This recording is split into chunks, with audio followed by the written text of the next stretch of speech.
Honnêtement, c'est la chose la plus dure à faire quand on est journaliste, parce que par définition, les propagandistes qui répandent ces thèses ont mis une espèce d'antidote. De toute façon, quand vous êtes journaliste, vous êtes disqualifié par définition. Vous faites partie d'un grand complot, d'un système, vous êtes payé. Donc tous ceux qui essaient de mettre de la rationalité sont disqualifiés d'avance. Donc c'est effectivement pas facile. Après, vous vous faites insulter. Après, il y a des campagnes contre vous. Moi, on a raconté sur Internet que j'avais été sanctionné par le CSA, ou que j'allais être sanctionné par le CSA à cause de mon documentaire sur les complotistes. C'est totalement faux, c'est de la diffamation pure, mais ça ne les empêche pas de Éric dormir. Giacometti, on s'en est rendu compte dès le départ, vous êtes beaucoup documenté avant d'écrire ce livre.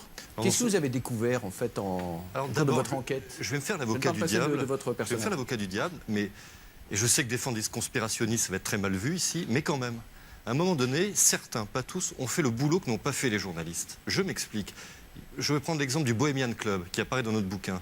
C'est une organisation secrète ou discrète qui réunit l'élite conservatrice républicaine aux États-Unis. Vous avez des gens comme Reagan, Nixon, Bush, Hoover. Si je vous dis qu'ils se réunissent tous les ans devant une chouette géante de 12 mètres de haut, enflammée, vous allez me prendre. Et pourtant, c'est vrai. Et là, on découvre des choses. Et le problème avec ces systèmes conspirationnistes, c'est qu'ils vont là où les journalistes ne vont pas. Je me suis occupé du service économie du Parisien pendant des années. Pour faire un reportage sur le groupe Bilderberg ou le Bohemian Club, c'était impossible. Donc que font ces conspirationnistes? Ils vont là où les journalistes ne vont pas. Notre bouquin, c'est une organisation secrète ou discrète qui réunit l'élite conservatrice républicaine aux États-Unis.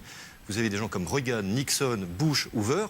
Si je vous dis qu'ils se réunissent tous les ans devant une chouette géante de 12 mètres de haut, enflammée, vous allez me prendre. Et pourtant, c'est vrai.